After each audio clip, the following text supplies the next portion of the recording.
नमस्कार, मैं हूं आपके साथ शिल्पा तोमर और आप देख रहे हैं हमारा खास कार्यक्रम ई कॉन्क्लेव 2020। आज इस ई कॉन्क्लेव का दूसरा दिन है। सुबह 10 बजे से ही नेताओं के जुड़ने का सिलसिला लगातार जारी है। कोरोना के साथ, कोरोना के बाद हमारी दुनिया कैसी होगी, इस पर चर्चा का सिलसिला जारी है। कोरोना महामारी के बीच अगर सबसे बड़ा योगदान किसी का है तो वो डॉक्टर्स का है। भविष्य में डॉक्टर्स के इस योगदान को दुनिया हमेशा याद करेगी। अब हम अपने इस कार्यक्रम में, इस ई कॉन्क्लेव में प्रयागराज के डॉक्टर बीबी अग्रवाल से सीधे जुड़ेंगे।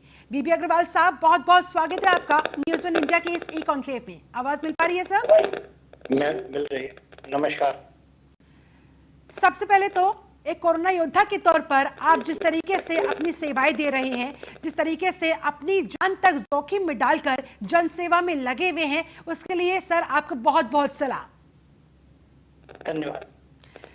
अब आगे आपसे जानना चाहूंगी कि इस वक्त कोरोना के इस महासंकट काल में वाकई में समझा जा सकता है, जाना जा सकता है कि बहुत बड़ी चुनौतियां हैं, लेकिन इन तमाम चुनौतियों से एक चिकित्सक के तौर पर आप किस तरह से पार पा रहे हैं, किस तरीके से इन चुनौतियों का सामना करते हुए जन सेवा में लगे हुए हैं, लोगों की जान बचाने में, उनकी जान चाहे वो जागरूकता के माध्यम से बचाई जाए या फिर ट्रीटमेंट के माध्यम से बचाई जाए, किस तरह से आप अपने दायित्व को निभा रहे हैं सर?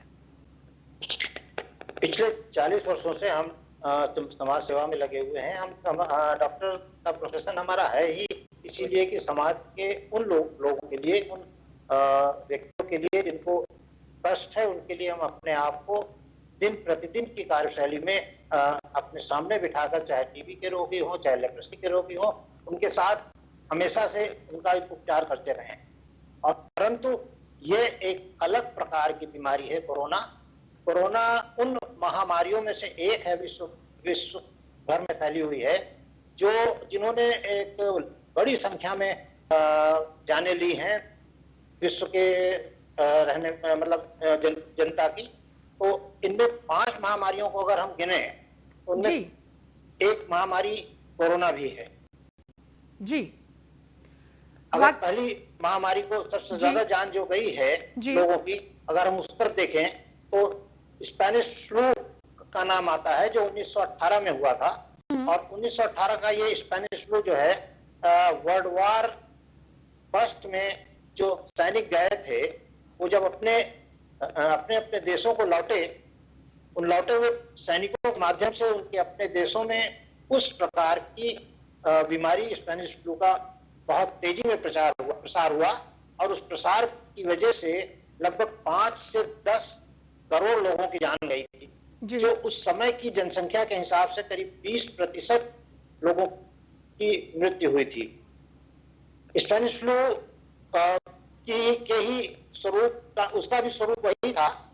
ये एक दूसरे से वायु प्रसंचरण के माध्यम से फैलती थी। दूसरी महामारी अगर हम लें तो जस्टिन प्लेग को माना जाएगा। जस्टिन प्लेग में भी करीब 5 करोड़ लोगों की डेथ हुई थी। ये करीब 541 सन से अभी पिछले 10 वर्ष पूर्व भी एक बार प्लेग का प्रकोप हुआ था, परंतु 1960 के बाद इसका यह स्वरूप नहीं देखने को मिला। इसमें भी करोड़ों लोगों की विश्व भर में जान गई थी।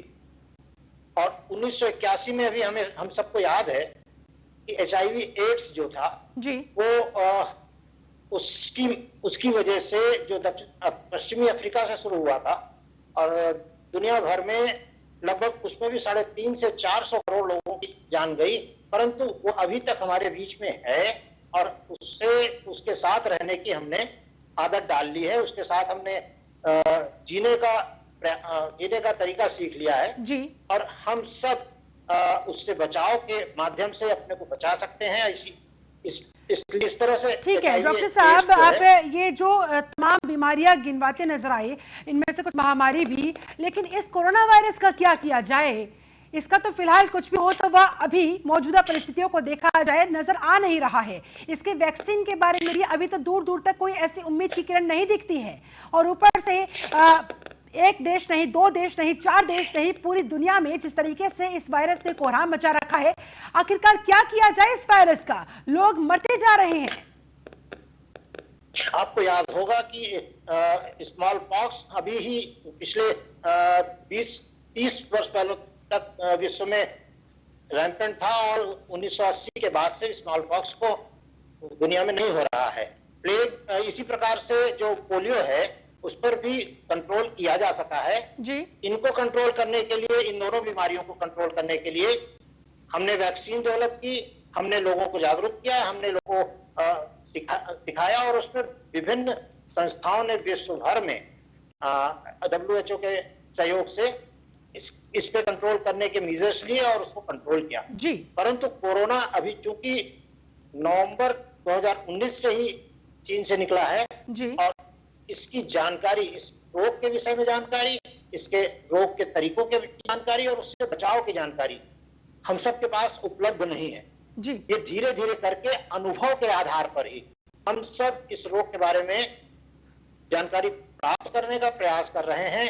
जिन देशों में ये रोग हो चुका है, जिन्हें महामारी के रूप में इसने बहुत बड़ी संख्या में लोगों की जान ली है, उनके अनुभवों से, उनके माध्यम से जो अन्य देशों में फैला, वहां चीन, इटली, अमेरिका, इनके अनुभवों के आधार पर हम भारतवर्ष में भी इसको कंट्रोल करने का प्रयास कर रहे हैं। डॉक्टर साहब, चिंता की बात यही है कि जब चाइना, इटली, अमेरिका जैसे शक्तिशाली देशों का ये हाल है, वहां पर स्वास्थ्य व्यवस्थाएं हिंदुस्तान के मुकाबले बहुत ऊंचे स्तर पर मानी जाती है। अगर वहां पर इस तरह से कोहराम, इस तरह से मौत का तांडव कोरोना वायरस मचा चुका है, इसलिए चिंता ज्यादा यहां हिंदुस्तान के लिए उत्पन्न हो जाती है। यहाँ की स्वास्थ्य व्यवस्थाएं उस स्तर की नहीं है, यानी कि डेवलप्ड कंट्रीज के अंदर देखी जाती है। इसीलिए तो कहा जा रहा है कि अभी तो मौत के जो आंकड़े सामने आ रहे हैं अभी और ज्यादा बढ़ेंगे, क्योंकि ना तो वैक्सीनेशन उपलब्ध है और ना ही जनता लापरवाही करने से चूक रही है। भारतीयों की जो रहन सहन की पद्धति थी, हाँ। वो अपने आप में इतनी सुरक्षित थी, हम लगता है उन्हीं पद्धतियों की ओर पुनः जा रहे हैं। जैसे जो तरीके रहन सहन के, वो उसमें मुंह ढक के सड़क पर निकलना, उसके अलावा हाथ घर के अंदर आने के बाद प्रॉपर तरीके से, सही तरीके से हाथ पैर मुंह धो के, कपड़े चेंज करके, स्नान करके तब अपने नित्य के कार्य को करना, भोजन करना। तो इस प्रकार की जो आदतें थी, वही आदतें पुनः हमें याद दिलाती हैं कि हम उन्हीं आदतों को, मतलब भारतवर्ष में ये चीजें। अच्छा, दूसरी चीज, भारत के जो निवासी हैं वो हर प्रकार के वातावरण में रहने के आदी हैं। जैसे इन्फेक्शन जो है वो जब शरीर में पहुंच जाता है तो वो रोग में प्रतिरोधक क्षमता विकसित करता है। तो हमारे भारतीयों की प्रतिरोधक क्षमता अपने आप में पश्चिमी देशों के लोगों से बहुत अधिक है।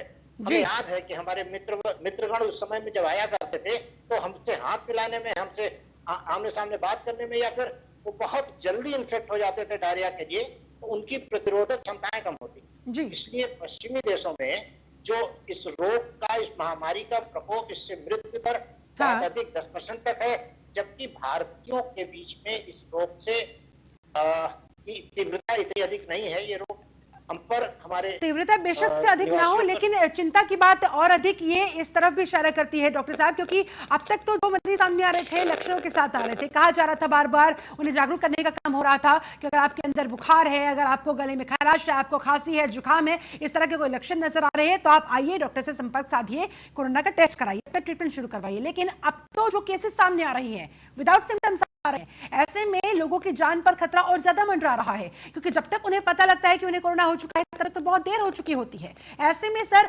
हमारे दर्शकों को बताएं कि उन्हें क्या करना चाहिए, कैसे पहचानना चाहिए, या फिर उन्हें इस परिस्थिति में क्या करना होगा। है कि इंक्यूबेशन पीरियड एक पीरियड होता है जिस बीच मरीज के शरीर में वायरस या बीमारी प्रवेश कर चुकी होती है, वो इन्फेक्टिव भी हो चुका होता है। इस पीरियड को कहते हैं इंक्यूबेशन पीरियड, और इंक्यूबेशन पीरियड के बीच में इन्फेक्टिविटी पेशेंट की बनी होती है। कुछ पेशेंट्स ऐसे वो भी हैं जिनमें सिम्टम्स बाद में विकसित होते हैं, परंतु वो इन्फेक्टिव होते हैं। दूसरी तरफ वो पेशेंट भी हैं जिनमें सिम्टम्स भी होते हैं, वो इन्फेक्टिव भी होते हैं, परंतु उनके लक्षण मतलब ऊपर परिलक्षित नहीं होते हैं शरीर में। तो ये पहले से भी है और वो अब डिटेक्ट होते हैं। हम अगर 100 मरीजों को लें जिनको इन्फेक्शन हुआ, उनमें से 70% मरीज हम समझते हैं इस प्रकार के होते हैं सिम्टोमेटिक, जो जिनके शरीर में लक्षण परिलक्षित नहीं होते परंतु वो इन्फेक्टिव हैं। तो हमें ये मान के चलना है, अपने जीवन शैली में ये मान के चलना है कि हमारे सामने जो भी व्यक्ति बैठा हुआ है वो व्यक्ति कोरोना का कैरियर इन्फेक्टिविटी उसके शरीर में है, उससे मुझे ये रोग हो सकता है। खास करके हमारे चिकित्सक समुदाय को इस प्रकार के हर पेशेंट को, हर रोगी को ये मान के चलना है कि वो इन्फेक्टिव है, उसके शरीर से जो उसके मुख से जो हवा निकल रही है वो उस हवा के माध्यम से हमें वायरस पहुंच सकते हैं हम तक। इसलिए हमें हर वो सावधानी हर उस व्यक्ति के साथ रखनी है जो व्यक्ति हमारे संपर्क में आए। इसी वजह से तमाम एहतियातों का पालन करना होगा। ऐसे में डॉक्टर साहब, अब से अगर 3-4 महीने पहले की अगर बात की जाए तो किसी ने सपने में भी नहीं सोचा होगा कि एक महामारी इस तरह से पूरी दुनिया को हिट करने वाली है। महामारी आई, महामारी ने मौत का तांडव तमाम देशों में मचाया, जो लगातार जारी भी है। अब तक इसकी वैक्सीनेशन नहीं मिल पाई है, हालांकि लगातार कोशिशें हो रही है, लेकिन अब तक कहीं भी कोई भी सफलता हाथ लगती हुई नजर नहीं आ रही है। लेकिन ऐसे में इस कोरोना वायरस ने चिकित्सा के पूरे सिस्टम को कितना हिलाकर रख दिया और आत्ममंथन के लिए कितना मजबूर कर दिया कि अभी हमें बहुत और सुधार की आवश्यकता है। मैंने जैसे बताया कि हमारी जीवन शैली इस महामारी ने पूर्णतया बदल दी है। जीवन शैली, चाहे वो हमारी सामाजिक जीवन शैली हो, चाहे हमारी व्यक्तिगत जीवन शैली हो परिवार के साथ, या फिर हमारी प्रोफेशनल जीवन शैली हो। अगर हम पर्सनल जीवन शैली के मामले में बात करें तो मतलब अगर प्रोफेशनल के लिए आपने जैसे कहा कि प्रोफेशनल जीवन शैली हम पहले ले लें। प्रोफेशनल जीवन शैली में जैसे कि हम मरीजों को देखते थे, हमारे गुरुजन कहा करते थे कि एक मरीज को देखने में 13 मिनट से 14 मिनट का समय लगना चाहिए, उसके हर अंग का परीक्षण हमें करना होता था। आज के समय में जो पेशेंट हमारे सामने आता है उस मरीज से हम अपने आप की दूरी कम से कम 2 मीटर की बना के रखते हैं। कम से कम मरीजों को छूने का प्रयास करते हैं। जो हमारी गाइडलाइन भी आई हैं उनमें भी यही कहा गया है कि मरीज को आवश्यकता हो, बहुत आवश्यकता हो, उसी समय छुएं। आस्कल्टेट करना, पैल्पेट करना, छूना और आला से दिखना, ब्लड प्रेशर लेना, सारी क्रियाएं हमें इन्फेक्शन दे सकती हैं। इसलिए किसी भी रोगी को देखते समय हमें इन सब बातों की पूरी तरह से सावधानी रखनी पड़ती है। तो मरीज देखने का तरीका हमारा बदल गया है, मरीज के उपचार करने का तरीका बदल गया है। लेकिन ठीक है, लेकिन अग्रवाल साहब, जो लोग होम क्वारंटाइन हैं, उनके परिजन उनके आसपास है, उन्हें किस तरह की खास एहतियात बरतने की आप बात बताएंगे? कि वो अगर हम उसको सोशल लाइफ की ओर अगर लेके चले, हाँ। तो सोशल लाइफ जो है होम क्वारंटाइन ही नहीं, हर उस व्यक्ति से जीवन शैली में हमें परिवर्तन लाना पड़ेगा कि हमें किसी भी स्थान पर भीड़ नहीं करनी है। भीड़ जहां पर हो वहां मास्क और कम से कम इस चीजों को छूने का प्रयास करने की आवश्यकता है। सीढ़ी चढ़ते समय रेलिंग नहीं पकड़नी है। ज्यादा से ज्यादा लिफ्ट में अधिक संख्या में लोगों को नहीं जाना है। मतलब इस प्रकार के सारी जीवन शैली में हमें परिवर्तन करना आवश्यक है। उस पर परिवर्तन के माध्यम से ही हम अपने आप को बचा सकते हैं। देखिए, सामाजिक समारोह जो है, शादी है, बर्थडे है, ये सब एक आडंबर पूर्ण किसी की शादी में 10,000 लोगों को दावत दी जाती है। किसी की शादी के दावत में 2 लाख लोग दावत खाते थे। और आज के समय में हमारी जो शादियां हो रही हैं उनमें 20 लोगों को परमिशन मिलती है, 40 लोगों को परमिशन मिलती है, वो भी घर के नियर एंड डियर्स को। तो हमारे समारोह के तरीके बदल गए हैं। हमारे कुल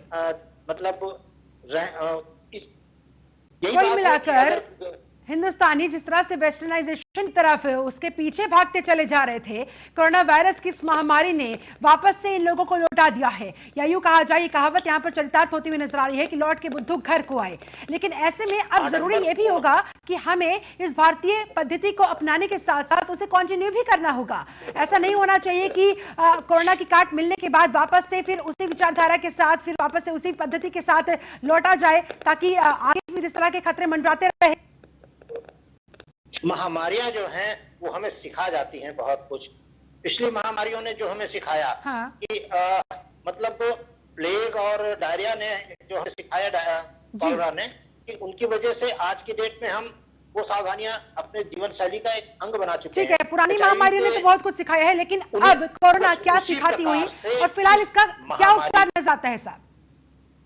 इसी प्रकार इस महामारी में भी हमें अपने जीवन शैली में पूर्णतया परिवर्तन की आवश्यकता है। हमें ये एक तरह से देखा जाए तो आडंबर मुक्त और सामान्य जीवन और हमारे पुराने तरीकों को पुनः स्थापित करने का जो तरीका है, उनको सिखाने के लिए इस महामारी ने अपना प्रयास। ठीक है अग्रवाल साहब, जाते जाते आपसे आखिरी सवाल, आप हमेशा से फ्रेंच कट में नजर आते थे, लेकिन इस बार मैं देख पा रही हूं आपका फ्रेंच कट वाला स्टाइल नहीं है, आप एक नए लुक के साथ मौजूद नजर आ रहे हैं। इसके पीछे की वजह जानना चाहेंगे सर, ऐसा क्यों? इस बारे में विशेष रूप से मैं बताना चाहूंगा कि मुंह के आसपास जो बाल होते हैं उनसे इरिटेशन होता है, खास करके अगर हम मास्क लगाते हैं तो मास्क लगाने के बाद मास्क के अंदर हमें बार बार इरिटेशन होगा, हम उंगली वहां पर करके अपने खुजाने की कोशिश करेंगे और अपने हाथों को इन्फेक्ट करेंगे। एक बार ये इन्फेक्शन जो बाहर से है हमें लगने का डर रहेगा और हमसे दूसरों को। तो मेरा सबसे प्रथम प्रयास यही रहा है कि अपने आप को इन्फेक्शन से बचाएं, और इस फ्रेंच कट को मैंने इसी वजह से रिमूव किया है। और सबको मैं सलाह दूंगा कि चेहरे के आसपास कम से कम बाल हों, जिससे आपको, यानी कि जब तक इसकी वैक्सीनेशन नहीं मिल जाती तब तक इससे बचाव ही इसका एकमात्र उपचार, एकमात्र इलाज नजर आ रहा है। चलिए बहुत बहुत शुक्रिया आपका डॉक्टर बीबी अग्रवाल जी हमारे साथ जुड़ने के लिए, इस पूरी बातचीत के लिए, इस पूरी जानकारी को हमारे दर्शकों तक पहुंचाने के लिए। तो इस तरह से आप न्यूज़ वन इंडिया के ई कॉन्क्लेव 2020 के प्लेटफॉर्म पर सुन रहे थे डॉक्टर बीबी अग्रवाल के विचार। चिकित्सक प्रयागराज में वो है और साथ ही लगातार कोरोना योद्धा के तौर पर वो मरीजों को वहां पर ट्रीट भी कर रहे हैं, लगातार अपनी जिम्मेदारी का निर्वहन करते हुए लोगों की जान बचाते हुए नजर आ रहे हैं, जनसेवा में लगे हुए हैं और सलाह देते नजर आए कि किस तरीके से आपको इस महामारी से, इस कोरोना वायरस के संक्रमण से अपने आप को, अपने पूरे परिवार को बचा कर रखना है, क्योंकि इसी का यही फिलहाल एकमात्र उपचार इसका नजर आ रहा है। इसके साथ फिलहाल यहां पर रुकना होगा एक बहुत छोटे से ब्रेक के लिए। ब्रेक के बाद भी ये सिलसिला जारी रहेगा।